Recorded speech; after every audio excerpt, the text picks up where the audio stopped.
I can't go over all of the trigger warnings for all of these books because it would take a really long time. I am going to try and do some research and include them like down below if I can. But I just want to preface that these are horror books and they may contain content that would be upsetting to some. So.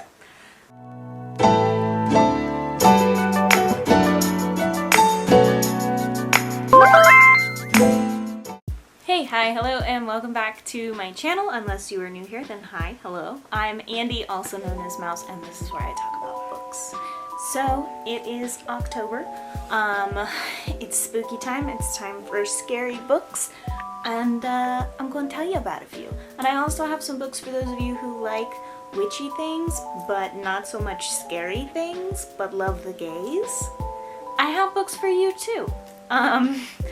So yeah, let's, I'm gonna split things up into kind of like thrillers and then like, or actual horror, and then sapphic horror, and then thrillers, sapphic thriller, although I think I only have one sapphic thriller, and then my bonus edition, Gay Witches, which I felt like October was a good time to talk about that. So I've got quite a few books.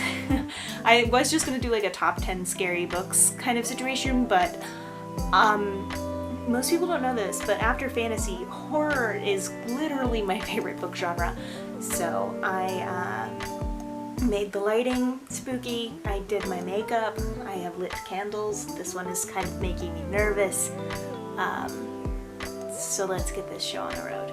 First one I'm going to talk about is The Only Good Indians. The Only Good Indians follows 4 American Indian men who, after an event, they are basically followed by an entity that is seeking revenge. This book was kind of a psychological trip. I wouldn't say it was like atmospheric horror because I'm not really good with that.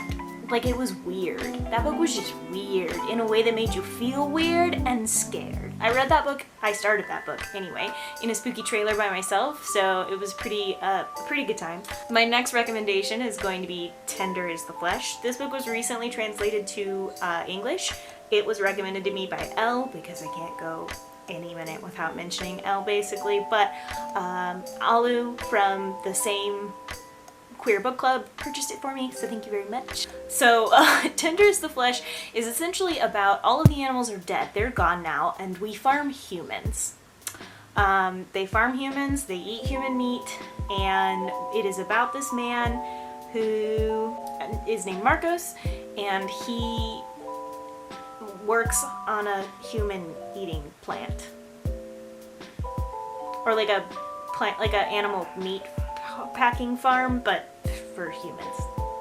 It's one of the more fucked up books I've ever read, and I really enjoyed it. So I very much suggest that book if you have the stomach for it. It's very gory and a lot of body horror, which I enjoyed. So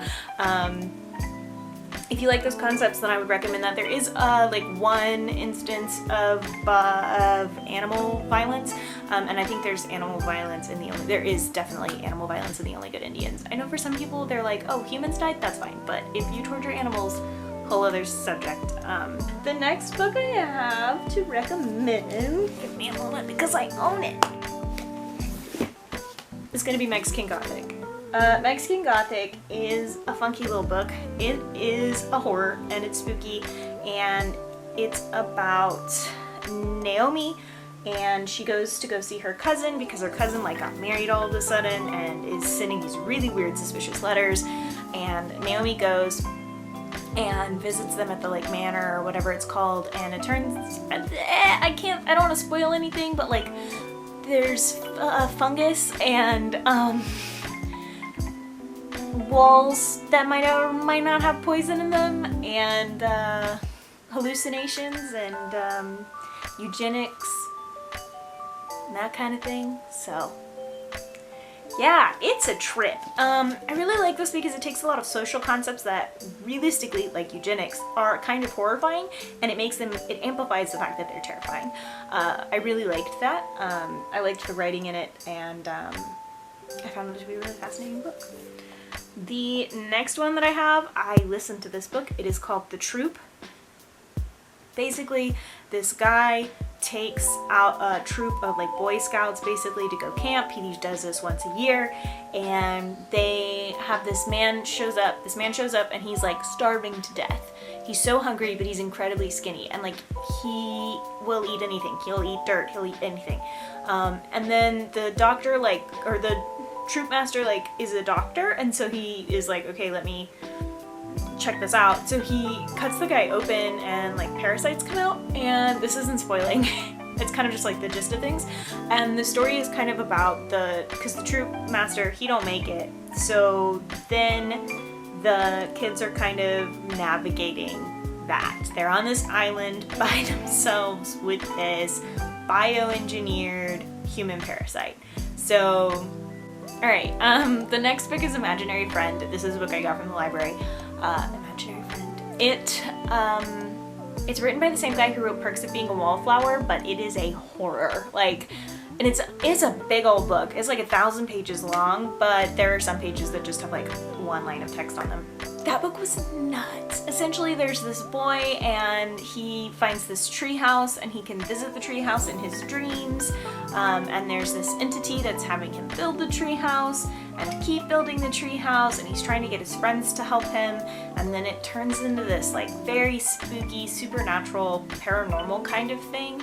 I'm not giving it a good synopsis, but like the kid just goes missing for 6 days, and then he comes back, and then he keeps going to the tree house, and it's just all very suspicious. And the way that it all gets wrapped up in the end was just absolutely crazy. The next book that I'm going to mention is Bunny by Mona Awad. Bunny is a dark academia book. It's also one of those horrors that the whole time you're just like, what the fuck is going on? So it's one of those horror books that like, you're not super sure what's going on, and as time goes on, you just continue to be like, what the actual fuck? And by the end, you're still not 100% what went on, but you enjoyed the ride. So Bunny follows this girl named Samantha. She goes to one of those Ivy League bougie colleges, and she's in this very specific writing workshop, and in the workshop is also these girls called the Bunnies. And the Bunnies seem like these popular, empty-headed girls who kind of get whatever they want, and Samantha doesn't quite understand why. But she does eventually get invited to their like inner circle, and then they do these like strange rituals. Everything feels like a drugged out hallucination. There's exploding bunnies. Reality is really blurry in this horror. So, as for sapphic horror, the first one I'm going to mention is Burn Our Bodies Down by Rory Power. I will be transparent in that it is not, the sapphic part is not as relevant as it is in the second book I'm going to mention, but Burn Our Bodies Down by Rory Power is about Margot, and ever since Margot can remember, her mom has been really, really weird about who they are, and then had these like really strange habits, and Margot finally figures out where her mom is from, and Margot leaves to go find her grandmother and like find her roots and find out who she is. But there have been these fires, and in one of the fires, a body is found, and the body is absolutely identical to Margot, so much so that the cops think that it is Margot's sister. And they talk about how 2 girls were found previously, or not girls found, but there was a fire previously when Margot's mother left.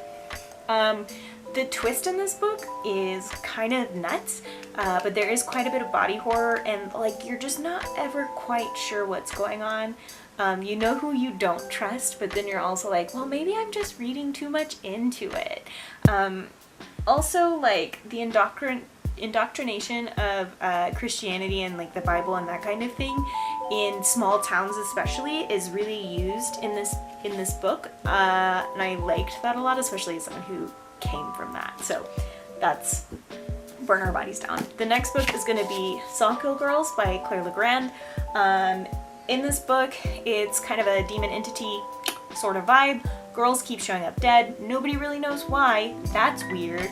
And we have our 3 girls. We have Marion, who's new, and she's like determined to solve the Sawkill Girl Sawkill Island murders. You have Zoe, who is really sad about the vanished girls, and she's struggling with that. And then you have Val, who is the queen bee and kind of seems like she's orchestrating all of this, but she's a teenage girl, so how could she be orchestrating all of this?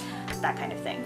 I liked this book because while it is a bit of a horror, and there's body horror and the way that it's describing this dark entity and the relationship with the girls and the dark entity, I thought it was really, really interesting, and scary.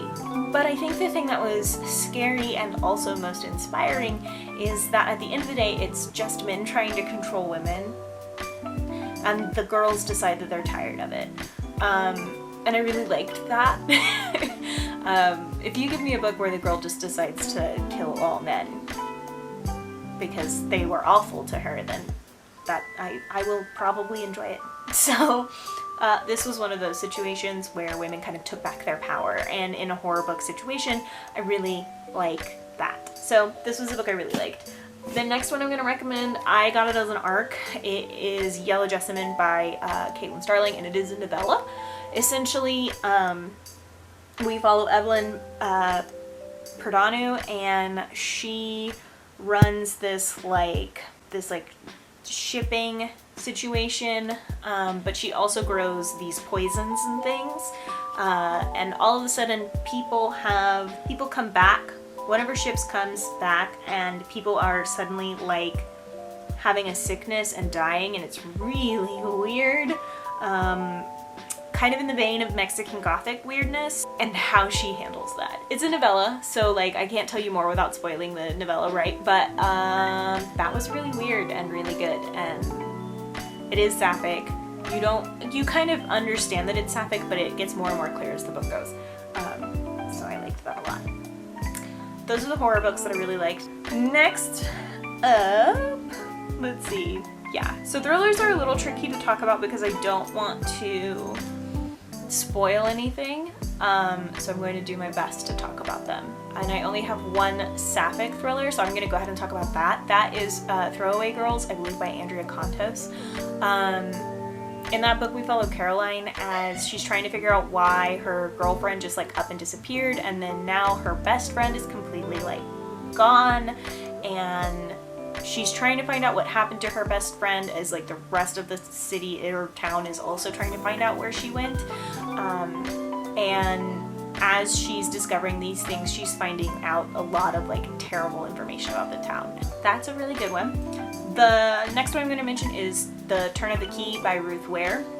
Ruth Ware apparently has written a ton of amazing thrillers. I think I've only read like 2, and I liked them a lot. I liked Turn of the Key, and the ending made me sad. It's one of those classic like whodunit nanny stories, like weird things are happening around the house, and who can she trust, and is she not to be trusted, and who knows the truth, that kind of situation. And it is told in parts from the letters of Rowan trying to plead her case basically for why she didn't do what they're saying that she did. It was really good. The ending made me pretty sad, but I enjoyed it overall, and I enjoyed the way you really distrusted what was happening. And I think it's also on Scribd, so if you have a Scribd subscription, you can probably listen to it if you haven't used up all your audiobook credits like I have. The next one that I'm going to mention is, they have a movie coming out of this one, I think. And it's The Woman in the Window by AJ Finn. Basically, we follow this woman who has agoraphobia, and strange things start happening, and she witnesses the murder of someone. And when she tries to bring it up to the police, suddenly it seems like that person never existed. And so it's kind of that journey where she's not sure if she's losing her fucking mind, or if these things are really happening, and if someone's actually in danger, like that's what's going on, and everyone wants to blame the crazy woman, right? I find that trope a lot in thrillers. And that's, yeah, who did that woman die? Who is she? That kind of thing. The next one I'm going to mention is The Whisper Man by Alex North. I didn't know if this fell into horror or thriller. I would class it as a thriller personally. I also think that it's just a really cool looking book. I like Alex North's writing a lot. Let me preface with that. But in this thriller, basically, in The Whisper Man, we follow this guy named Tom and his son Jake as they are trying to heal from his wife passing away. They've moved to a new town and their relationship's kind of rocky, but they're doing their best. Jake is young. I don't remember how old he is, but he's young.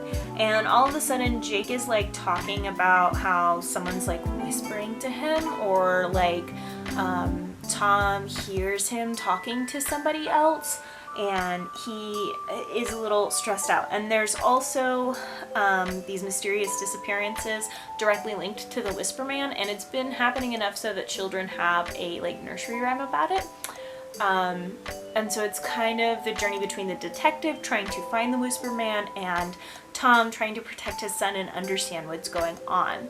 I actually remember some of the scenes of this super vividly, and it was really creepy. My memory is not the best, and for me to remember some scenes vividly, it's pretty terrifying. The next book that I recommend is The Chestnut Man. That was a book that was translated to English a couple of years ago, I believe.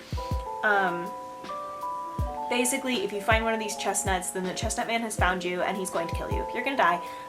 He primarily goes after women, and he specifically went after a government minister's daughter recently who has been kidnapped, and he leaves these little chestnut dolls behind. And it's basically where they are trying to find the Chestnut Man and get the daughter back and save her. The Chestnut Man is very to the point. It's not very fluffy, and I liked that a lot about the way that this was laid out because it is pretty gory. Yes. The next book I'm going to mention is Pretty Girls by Karen Slaughter. It's a book that when people ask me for thriller or horror recommendations, I want to recommend this, but the horror aspects in it are so fucked up that I don't want to. In Pretty Girls, we follow this woman who a long time ago her sister went missing, and no one knew where she went, and now all of a sudden girls are going missing again, and Claire, the woman, they feel linked, and Claire can't figure out why, and as she does, her whole life kind of falls apart. But it's really graphic. It is an incredibly graphic book. Oh, the book is disgusting. It's disgusting, graphic, and let me just say, someone gets waterboarded with urine. Alright, I think that's enough to say about that. What am I forgetting? Oh, I had one more sapphic thriller that I did forget. Plain Bad Heroines. It comes out October 20th. I'm not sure if it'll be out before or after this video. You should buy it. It's a thriller. It basically entangles these 3 different stories. There's a curse. It's an all-girls school. They're gay. There's hornets. Evil hornets. There's footnotes that are really, really funny and lighthearted, sarcastic, that kind of thing. Yeah, you should read it. Last and final thing I'm going to tell you guys about when it comes to the spooky season is the non-spooky books. I do have 3 of them to recommend, one of which I will say there is a little bit of a thriller aspect and people do die, so I'm gonna kind of like move it from spookiest to absolutely spooky. Like I said, there's only 3. So the first one is going to be Witches of Ash and Ruin by E. Latimer. This is one of my absolute all-time favorite books. We follow Dana and her coven in Ireland, I believe, and there are witches that are showing up dead. And they think a witch hunter's on the loose, the police think that it's a serial killer, and it all seems very similar to some crimes that happened a long time ago. Witchy, spooky, very good. It uses a lot of Celtic witch references, and they are pretty realistic to, or pretty accurate to my own research when it comes to Celtic mythology and mysticism. So this one's really good. The next one, and I just got this in the mail today, is, and I just got out of a book event with Clark in it. So this is Scapegracers by Hannah Abigail Clark, and it is also one of my favorite books. And it follows our very feral lesbian Sideways Pike which rhymes with sideways dyke, she finds this like friendship with the popular girls in school that she doesn't expect. Like, you don't often see the like outcasts becoming friends with the popular girls and them not try and change the outcast, and that doesn't happen here. They're essentially something weird happens at a party and they're investigating it while also creating a coven of their own, is the best way that I can summarize this. It is, again, one of my favorite books, and I would say like less spooky than Witches of Ash and Ruin, but it does still have some spooky aspects. But I think anything with witches probably will have some. The least spooky of all is going to be When We Were Magic by Sarah Gailey. I really like Sarah Gailey's writing. They do a wonderful job of writing magic. They have a couple of other books that involve magic, or maybe just one. I'm thinking of Magic for Liars, which I wouldn't class. It's a little bit of a thriller, but anyway.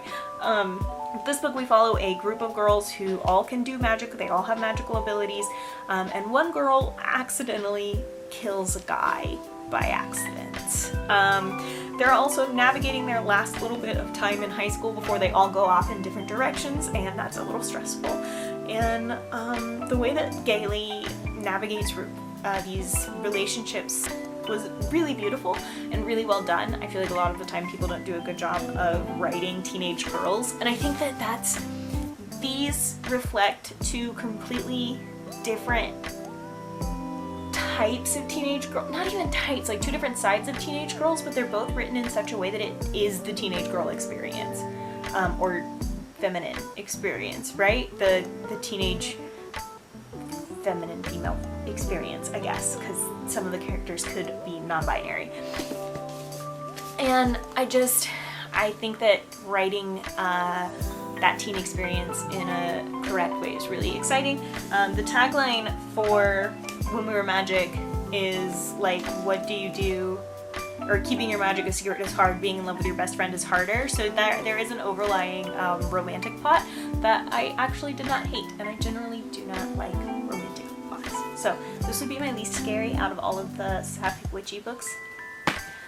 There's another thriller that a lot of people would recommend that's gay and witchy, and that's These Witches Don't Burn, I think is what it's called. I personally didn't like that book, but if you want something that's in the same vein as these other three, that would be your one. Anyway, these are my top scary books, witchy books, thriller books, whatever you want to call them. I know that some people might disagree with some of the categories that I put these in, and that's fine.